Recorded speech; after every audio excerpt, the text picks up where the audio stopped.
พี่น้องชาวไทยที่รักทุกท่านตามที่สำนักพระราชวังได้ออกแถลงการณ์เรื่องสมเด็จพระนางเจ้าสิริกิติ์พระบรมราชินีนาถในรัชกาลที่ 9เสด็จไปประทับณโรงพยาบาลจุฬาลงกรณ์สภากาชาดไทยความว่าหลังจากที่พระองค์ได้เสด็จมาประทับณโรงพยาบาลจุฬาลงกรณ์เมื่อวันที่ 19 สิงหาคมที่ผ่านมาด้วยพระอาการประชวรไข้หวัดใหญ่นั้นคณะแพทย์ได้ถวายพระโอสถมาระยะหนึ่งแล้วจากนั้นพระอาการโดยรวมดีขึ้นไม่ทรงมีพระประหลอดทรงพระกรรษะลดลงรับสั่งได้ดีเสวยพระกยาหารได้ดีคณะแพทย์ขอพระราชทานให้ประทับณโรงพยาบาลเพื่อถวายการฟื้นฟูพระวรกายต่อไปผมขอเชิญชวนพระสงฆ์นิกรชาวไทยทุกคนร่วมใจกันถวายพระพรสมเด็จพระนางเจ้าพระบรมราชินีนาถในรัชกาลที่ 9พร้อมตั้งจิตอธิษฐานขอให้พระองค์ทรงหายจากพระอาการประชวรทรงมีพระพลานามัยสมบูรณ์แข็งแรงโดยเร็วและขอพระองค์ทรงพระเจริญครับเมื่อวันที่ 18 สิงหาคมที่ผ่านมาเป็นวันวิทยาศาสตร์แห่งชาติที่พระบาทสมเด็จพระจอมเกล้าเจ้าอยู่หัวรัชกาลที่ 4ได้เสด็จพระราชดำเนินไปทรงพิสูจน์การคำนวณสถานที่และเวลาการเกิดสุริยุปราคาเต็มดวงหน้าหมู่บ้านว่ากอจังหวัดประจวบคีรีขันธ์ซึ่งพระองค์ก็ได้ทรงคำนวณล่วงหน้าไว้ถึง 2 ปีว่าจะเกิดเหตุการณ์สำคัญทางดาราศาสตร์โดยปีนี้ถือว่าเป็นการครบรอบ 150 ปีของการปรากฏการณ์สุริยุปราคาเต็มดวงที่นับเป็นจุดเริ่มต้นและสัญลักษณ์ของวิทยาศาสตร์ยุคใหม่ของประเทศไทย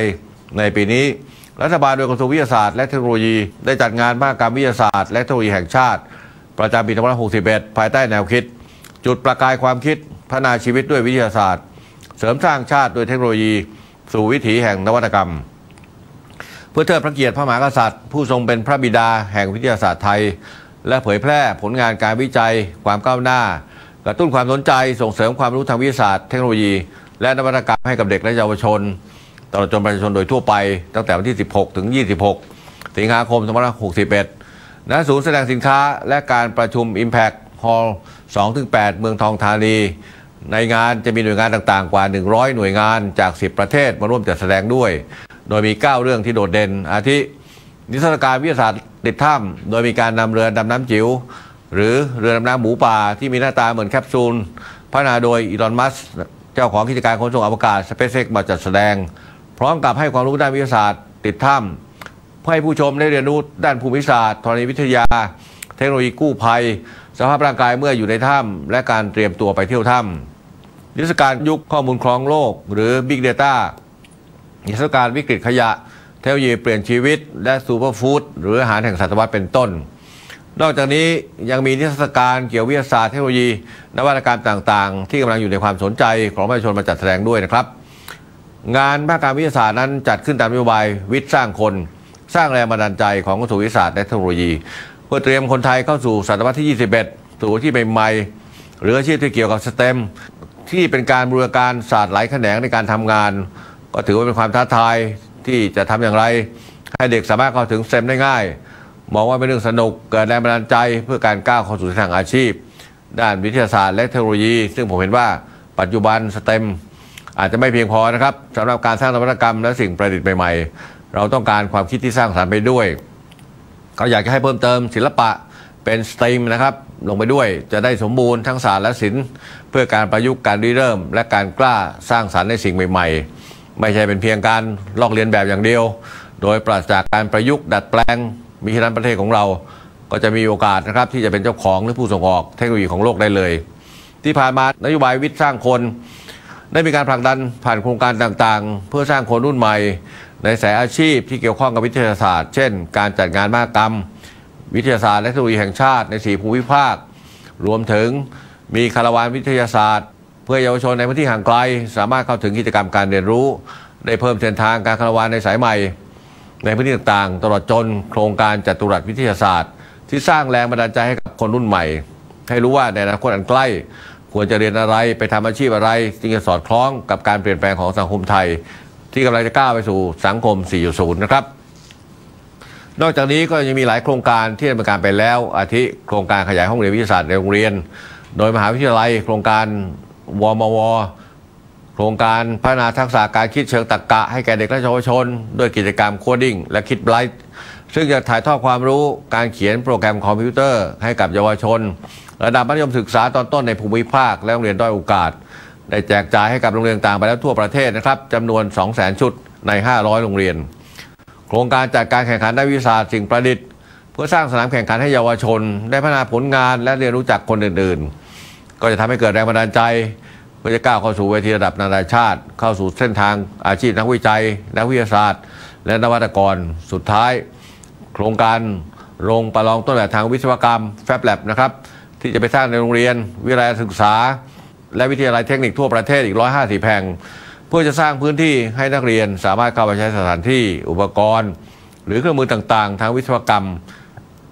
ให้สามารถสร้างสิ่งประดิษฐ์เป็นชิ้นงานต่างๆเป็นการยกระดับฝีมือความชำนาญความรู้ความเข้าใจให้มากขึ้น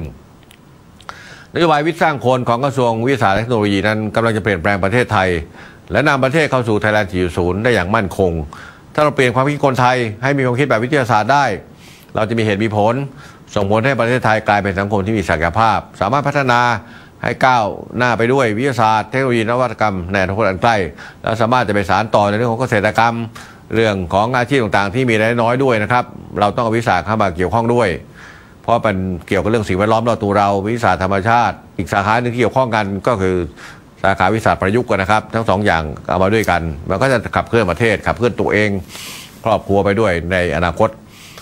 เมื่อต้นสัปดาห์ที่ผ่านมานะครับผมก็ได้นำคณะเดินทางลงไปประชุมคณะรัฐมนตรีที่จังหวัดชุมพรและระนองในการลงทุกครั้งก็ดีใจชื่นใจเห็นรอยยิ้มของพี่น้องประชาชนนะครับทั้งที่มาและอาจจะไม่ได้มาก็ได้ฝากความห่วงใยมาถึงรัฐบาลมาถึงผมด้วยก็ขอขอบคุณนะครับพี่น้องชาวระนองหลายๆคนนะก็แสดงความพึงพอใจชาวชุมพรด้วยนะครับระนองนั้นอาจจะเป็นจังหวัดเล็กๆมีสสเพียงคนเดียวแล้วก็อาจจะเขาไม่เคยเห็นนายกมาที่จังหวัดระนองนะครับแล้วอยู่ใกล้ชิดกับเขาแบบนี้ผมก็เห็นว่าทุกจังหวัดไม่ว่าจะเล็กจะใหญ่มีความสำคัญทั้งหมดเพราะว่ารัฐบาลต้องเป็นรัฐบาลของคนทั้งประเทศนะครับเพียงแต่ว่าเราก็ต้องกำหนดบทบาทนะครับในแต่ละพื้นที่ว่ามันจะมีอะไรที่แตกต่างกันบ้างตามศักยภาพเพราะการเป็นรัฐบาลและคณะรัฐมนตรีนั้นเราจะต้องเป็นรัฐบาลของคนทั้งประเทศนะครับเราเลือกใครไม่ได้ในส่วนของทีมงานล่วงหน้าก็ได้บอกว่ามีคนป้าคนหนึ่งอยู่ร้านขายน้ำข้างบ่อน้ำพุร้อนมาตั้งแต่ตี 3ตื่นมานะครับมารอต้อนรับก็ขอบคุณนะครับและหลายท่านก็คงลำบากเหมือนกันในการมาพบผมในครั้งนั้นนะครับขณะที่ผมและคณะรัฐมนตรีก่อนเดินทางมานี้ก็ได้มีการเตรียมการล่วงหน้าของเจ้าที่เราทุกระดับนะครับก็มีการพูดคุยเก็บข้อมูลข้อเท็จจริงจากประชาชนโดยตรงด้วยนะครับผมเชื่อว่าการเดินทางครั้งนี้จะช่วยเติมเต็มซึ่งกันและกันโดยจังหวัดกลุ่มจังหวัดและภาพรวมของประเทศนะครับจะต้องเชื่อมโยงเกื้อกูลและสอดคล้องกันนั่นคือเศรษฐกิจของประเทศไทยนะครับไม่ใช่ว่าเล็กๆน้อยอาชีพโน้นอาชีพนี้อย่างเดียวแล้วแต่ละพวกแต่ละกลุ่มก็มีความต้องการคนละอย่าง2 อย่างแต่ถ้าเราไม่สร้างเครือข่ายตัวนี้เกิดขึ้นมาให้ได้ในพื้นที่กว้างขึ้นตลาดมากขึ้นนะสร้างกลไกในการเชื่อมโยงมากขึ้นมันเป็นไปไม่ได้นะครับเพราะฉะนั้นพี่น้องก็คงจะต้องเดือดร้อนนะจากคำกล่าวที่ว่าเศรษฐกิจเราตกต่ำนะคนจนไม่มีเงินใช้ทำนองนี้มาโดยตลอดแล้วก็ถ้าเราไม่แก้ไขแบบที่กำลังทำวันนี้มันจะยิ่งกว่าเดิมไปเรื่อยๆนะครับผมก็อยากจะเรียนพ่อแม่พี่น้องให้ทราบนะครับระนองชุมพรนั้นเราถือว่าเป็นประตูสู่ภาคใต้ตอนล่างของไทยเชื่อมโยง2 ฝั่งนะครับอ่าวไทยกับอันดามันสำคัญต่อยุทธศาสตร์การค้าการลงทุนของประเทศที่ผ่านมากิจกรรมทางเศรษฐกิจที่สำคัญมักจะเกิดขึ้นในชายฝั่งทะเลตะวันออกของทวีปเอเชียนะครับตั้งแต่เกาหลีญี่ปุ่นฮ่องกงมาถึงชายฝั่งของประเทศในอาเซียนซึ่งในอีก 10-15 ปีข้างหน้าประเทศในเอเชียใต้เอเชียตะวันตกจะมีความสำคัญมากขึ้นไม่แพ้กันเพราะว่าเรามีการเจริญเติบโตทางเศรษฐกิจสูงมากนะครับมีประชากรหนาแน่นเป็นตลาดขนาดใหญ่แล้วก็ทำให้มีความต้องการสินค้าจากไทยเพิ่มขึ้นอย่างต่อเนื่องก็เป็นโอกาสนะครับที่เราจะสามารถขยายตลาดกระจายคู่ค้าออกไปได้อย่างหลากหลายยิ่งขึ้นทางนี้ก็เพื่อเป็นการเตรียมความพร้อมให้2 จังหวัดทำหน้าที่เป็นประตูที่เปิดกว้างของกลุ่มจังหวัดภาคใต้ได้อย่างเต็มที่เพื่อรองรับการเติบโตของประเทศเองภายในแล้วก็ภายนอกด้วยนะครับการค้าระหว่างประเทศในการลงครั้งนี้รัฐบาลได้เน้นการพัฒนาจังหวัดระนองให้เป็นเมืองท่องเที่ยวเชิงสุขภาพ Smart Living City ผ่านการส่งเสริมเรื่องแพทย์ทางเลือกมีบ่อน้ำพุร้อนธรรมชาติเราต้องดูแลรักษาฟื้นฟูทรัพยากรธรรมชาติทางน้ำให้มีความสมบูรณ์นะครับให้เป็นแหล่งท่องเที่ยวที่สำคัญในอนาคตพัฒนาให้เป็นศูนย์กลางการค้าโลจิสติกส์ชายฝั่งอันดามันซึ่งก็จะสนับสนุนแนวคิดการเชื่อมโยง กลุ่มประเทศอินโดแปซิฟิกและวันเบลวันโรดของจีนเพื่อการค้าและการลงทุนโดยเฉพาะการพัฒนาให้ใช้ประโยชน์จากท่าเรือระนองให้เต็มศักยภาพนะครับสำหรับชุมพรนั้นเช่นเดียวกันก็คงจะต้องมุ่งเน้นการพัฒนาการบริหารจัดการน้ำเพื่อแก้ปัญหาอุทกภัยและสามารถเก็บกักน้ำไว้ใช้ในเกษตรกรรมและบริโภคได้นอกจากนี้จะต้องเร่งส่งเสริมเรื่องวิสาหกิจชุมชนการบริหารจัดการทรัพยากรในท้องถิ่นโดยนำนวัตกรรมและเทคโนโลยีมาเพิ่มผลผลิตทางการเกษตรให้ดีขึ้นนอกจากใน2 จังหวัดที่ไปเยี่ยมชมด้วยตัวเองแล้วผมได้มีการหารือในเรื่องการพัฒนาพื้นที่ภาคใต้กับผู้แทนประชาชนภาคธุรกิจรวมถึงหน่วยงานภาครัฐในพื้นที่ภาคใต้เพื่อวางแนวทางการดำเนินงานการพัฒนาพื้นที่ได้แก่กลุ่มจังหวัดภาคใต้ฝั่งอ่าวไทยชุมพรนครศรีธรรมราชพัทลุงสุราษฎร์ธานีสงขลากับกลุ่มจังหวัดภาคใต้ฝั่งอันดามันกระบี่ตรังพังงาภูเก็ตระนองสตูลนะครับอาทิโครงการที่สำคัญ4 ด้านก็คือ 1. การพัฒนาโครงข่ายเส้นทางให้สามารถเชื่อมโยงเครือข่ายใช้เป็นประโยชน์ในการเป็นประตูส่งสินค้าออกไปทางฝั่งตะวันตกสำหรับเชื่อมต่อพื้นที่แนวตะวันออกตะวันตกและแนวเหนือใต้รวมถึงประเทศจีนมีการขยายทางหลักการก่อสร้างใหม่การสร้างถนนเชื่อม2 ฝั่งทะเลรวมถึงการเร่งรัดการก่อสร้างและพัฒนาถนนเลียบชายหาดอ่าวไทยและการพัฒนาโครงสร้างพื้นฐานด้านขนส่งระบบโลจิสติกส์ในพื้นที่เพื่อสนับสนุนด้านอุตสาหกรรมการค้าการลงทุนและการท่องเที่ยวอาทิทางรางก็ได้มีการพิจารณาโครงการก่อสร้างทางรถไฟทางคู่เชื่อมโยงชุมพรลงมาถึงประดังเบซาและการก่อสร้างทางรถไฟสายใหม่ทางน้ำมีการพิจารณาพัฒนาท่าเทียบเรือเพื่อสนับสนุนการท่องเที่ยวในทิศทางอากาศก็ได้หารือกันในเรื่องการปรับปรุงท่าอากาศยานนานาชาติหาดใหญ่ให้มีความสะดวกยิ่งขึ้นโครงการเหล่านี้นะครับจะช่วยเตรียมความพร้อมในการเตรียมการแผนระเบียงเศรษฐกิจภาคใต้ของประเทศต่อไปอีกด้วยโดยแผนงานโครงการต้องทำให้ชัดเจนคำนึงถึงความคุ้มค่าในการใช้จ่ายงบประมาณและผลประโยชน์ที่ได้รับเป็นหลักรวมถึงให้สอดคล้องกับแผนการพัฒนาของรัฐบาลอีกด้วยเรื่องที่ 2การผลิตและสร้างมูลค่าเพิ่มผลผลิตทางการเกษตรจะพัฒนาทั้งด้านการแปรรูปการเกษตรการประมงเพื่อจะสร้างมูลค่าเพิ่มพัฒนาฐานอุตสาหกรรมชีวภาพที่ต่อยอดจากการผลิตน้ำมันปาล์มให้มีมูลค่าสูงขึ้นรวมถึงการยกระดับมหาวิทยาลัยในพื้นที่ให้เป็นศูนย์กลางของงานวิจัยและพัฒนาเทคโนโลยีและนวัตกรรมโดยเฉพาะเกี่ยวกับปาล์มน้ำมันยางพารายกระดับเกษตรกรรายย่อยให้มีขีดความสามารถในการผลิตสินค้าเกษตรและแปรรูปให้มากขึ้นโดยมีการหารือเรื่องการจัดตั้งออยล์ปาล์มซิตี้ที่สุราษฎร์ธานีมีการส่งเสริมการทำระบบแก๊สชีวภาพชีวมวลจากกระบวนการผลิตปาล์มและยางพาราเพื่อเป็นพลังงานทดแทนในระบบอุตสาหกรรมตามแนวประชารัฐมีการพัฒนาฟาร์มต้นแบบที่มีความแม่นยำสูงรวมทั้งส่งเสริมให้เป็นเมืองนวัตกรรมการออกแบบไม้ยางพาราเพื่อสร้างมูลค่าเพิ่ม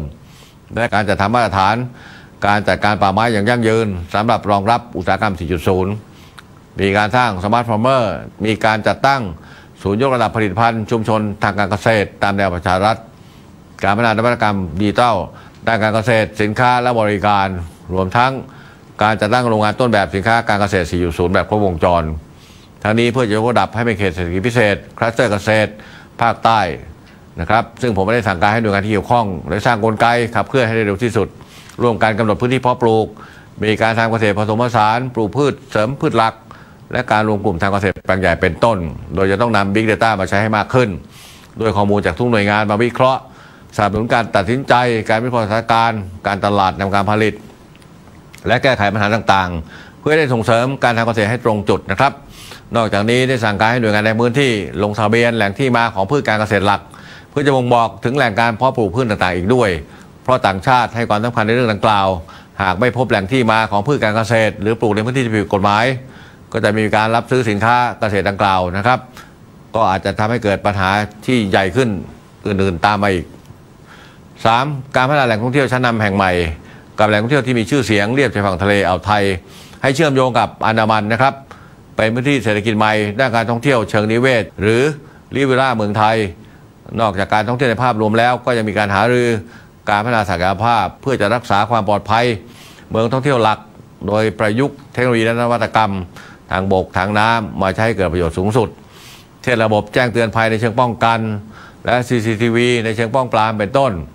การยกระดับแหล่งท่องเที่ยวเช่นสปาวารีบำบัดน้ำพุร้อนและแหล่งท่องเที่ยวเชิงสุขภาพเพื่อให้สามารถสนับสนุนธุรกิจในชุมชนให้เกิดผลอย่างเป็นรูปธรรมรวมถึงการพัฒนาเส้นทางเพื่อการท่องเที่ยว และการก่อสร้างศูนย์การกีฬาและวิทยาศาสตร์การกีฬาระดับประเทศ 4. การศึกษาแนวทางการอนุรักษ์ทรัพยากรธรรมชาติทางทะเลป่าไม้ป่าชายเลน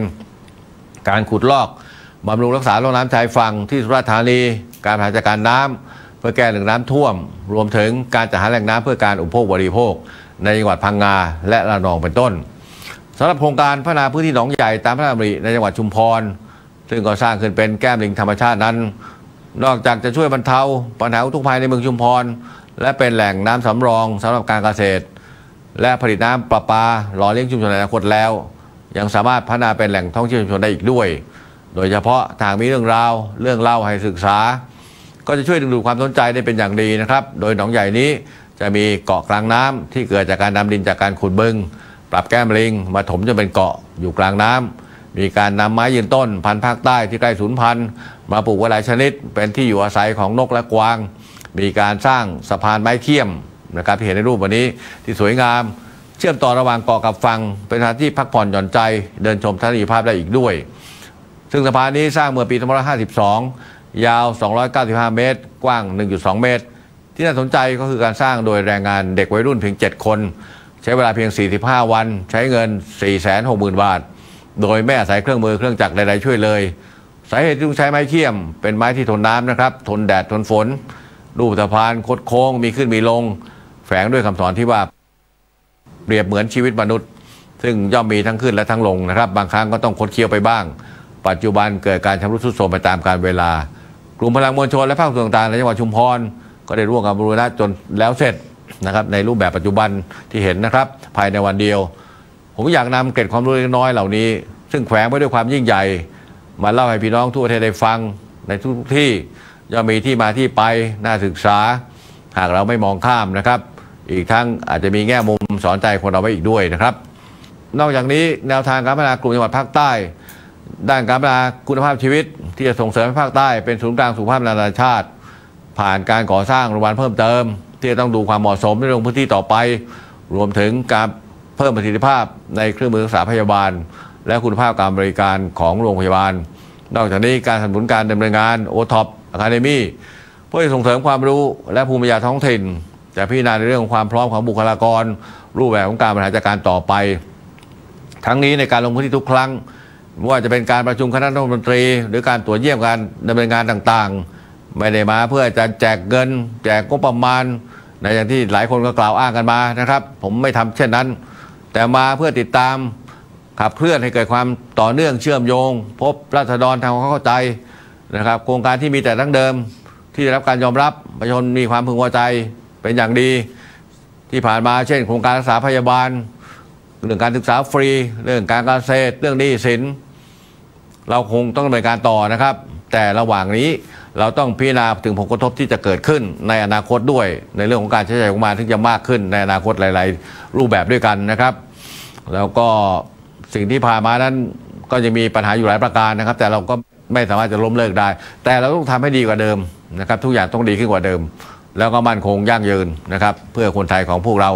รักษาวินัยการเงินการคลังของประเทศอีกด้วยอย่าไปคิดอะไรสั้นๆคิดแต่ปลายทางนะถ้าเราใช้เงิน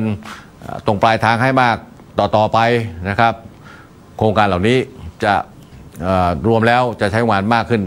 แล้วเราไม่สามารถจะดูแลอย่างอื่นได้ไปลงทุนอะไรก็ไม่ได้เพราะมันติดอยู่ไอ้งบประมาณพวกนี้นะครับแต่เราลดจากปัจจุบันไม่ได้เพราะบางอย่างทำมาแล้วนะครับแต่ต้องทำให้ดีขึ้นต้องมีมาตรการที่เหมาะสมเข้ามาใช้ประชาชนบางท่านก็ไม่ทราบไม่เข้าใจว่าเรา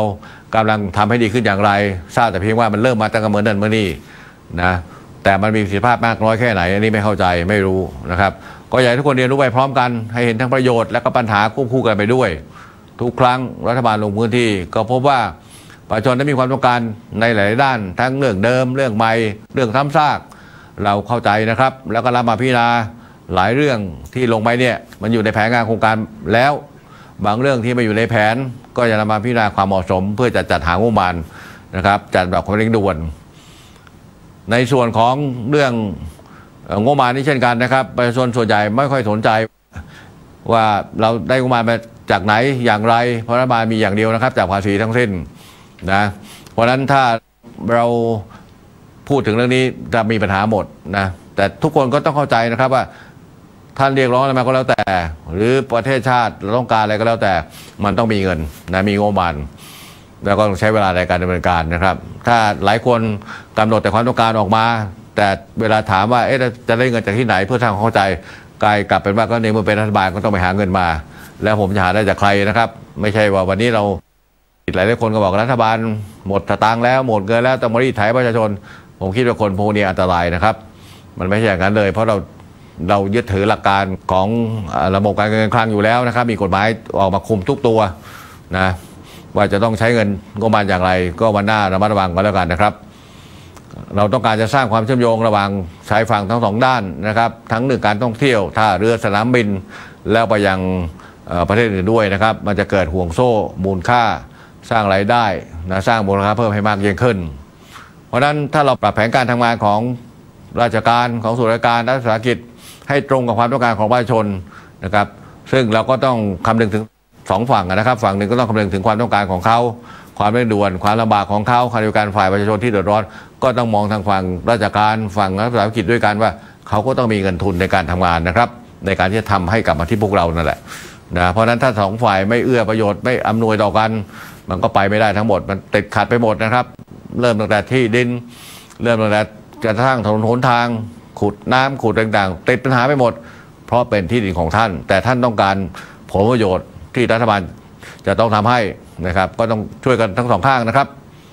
ลดความซับซ้อนหลายเรื่องมันเป็นเรื่องที่อยู่ในแผนงานของรัฐบาลอยู่แล้วเพราะรัฐบาลนั้นมันมีข้อมูลอยู่แล้วทั้งหมดนะครับเพียงแต่ว่าเราต้องหยิบจับมาทำอะไรให้เหมาะสมนะเร่งรัดให้ได้บางเรื่องก็ต้องไปศึกษาใหม่นะครับให้ตรงกับความต้องการของประชาชนในขณะที่เราลงไปเช่นนี้นะฮะก็ฟังไปหลายช่องทางด้วยกันนะครับในการเดินทางลงพื้นที่นั้นนะครับผมและคณะรัฐมนตรีก็ได้พยายามอย่างยิ่งนะครับวันนี้ลงไปถึง72พื้นที่ด้วยกันนะพร้อมๆกันเนี่ยก็แยกย้ายกันไปทั้งรองนายกทั้งรัฐมนตรีก็แบ่งกันไปนะครับแล้วก็ไปประชุมร่วมกันบางคณะบางชุดก็ร่วมกับนายกรัฐมนตรีไปนะครับก็หลายเรื่องนะครับวันนี้ที่ผมติดตามจากโซเชียลมีเดียบ้างจากสื่อบ้างนะมีกลุ่มผู้ไม่หวังดีนะครับอาจจะกลุ่มการเมืองนะสื่อนะที่อาจจะเจตนาไม่บริสุทธิ์นะครับก็บิดเบือนมาว่ารัฐบาลนี้ไม่เคยทำอะไรให้เลย4 ปีที่ผ่านมาทุกอย่างเริ่มตั้งแต่สมัยรัฐบาลก่อนๆหมดก็ทุกอย่างก็ต้องสืบทอดกันมาตั้งแต่ทุกรัฐบาลนั่นแหละนะมันขึ้นอยู่ว่าทำไว้มากน้อยเพียงใดเราต้องมาทำเสริมเพียงใดต้องมาแก้ไขอะไรบ้างคิดแบบนี้นะมันถึงจะสร้างสรรค์ถ้าท่านตีอย่างนี้ทั้งหมดแล้วท่านบอกว่าวันนี้ที่รัฐบาลทำเหมือนกับรัฐบาลก่อนทำมาแล้วผมถามว่าถ้าผมอ้างว่ารัฐบาลก่อนสร้างปัญหาไว้บ้างท่านจะฟังผมไหมล่ะครับนะเพราะฉะนั้นก็อยากให้สื่อสารไปถึงประชาชนด้วยผมไม่กังวลกับพี่น้องประชาชนที่มีความเดือดร้อนอยู่ข้างล่างนะโดยที่เขาไม่เข้าใจว่ารัฐบาลกำลังทำให้ไปกับเขาเพราะบางอย่างอาจจะยังไม่ถึงเขาบางอย่างถึงแล้วแต่เขาต้องการมากขึ้นนะบางที่ยังไม่ถึงพวกคนบางคนนี่ก็ไปบิดเบือนว่าถ้าวันหน้าเขาก็จะทำให้ใหม่แล้วก็คนเก่าๆทั้งสิ้นนะครับเพราะฉะนั้นก็ขอให้ทำเข้าใจด้วยฝากบรรดาส่วนราชการต่างๆที่อยู่ในพื้นที่ด้วยนะครับกรุณารวบรวมสิ่งที่รัฐบาลนี้ทำมาไม่ว่าจะของเดิมของใหม่แก้ไขปัญหากฎหมายวันนี้ก็มีความขัดแย้งมากเพราะนั้นก็อย่างที่บอกแล้วว่าต้องมอง2 ทางไว้ด้วยกันว่าถ้าต้องการอะไรให้มันดีขึ้นต้องการความปลอดภัยมากขึ้นนะบางอย่างกฎหมายก็ต้องปรับแก้ถ้าท่านบอกว่าปล่อยทุกอย่างอิสระเสรีแล้วมันจะได้ไหมนะครับไอ้ที่พูดมาทั้งหมดเนี่ยมันไม่ได้หรอกครับเพราะนั้นต้องเป็นการทำงานร่วมกันที่เรียกว่าประชารัฐไงนะฮะเพราะฉะนั้นในการลงพื้นที่ครั้งนี้ผมถือว่าผู้ที่ได้ประโยชน์สูงสุดคือประชาชนนะครับแล้วรัฐบาลก็ได้ประโยชน์จากการที่ประชาชนให้ข้อมูลที่มันชัดเจนแล้วก็สื่อสารกันด้วยความเข้าใจว่านี่ได้หรือไม่ได้อันนี้จะได้เมื่อไรนะเพราะนั้นก็ต้องเข้าใจกันนะครับขอบคุณทุกฝ่ายที่เกี่ยวข้องนะครับ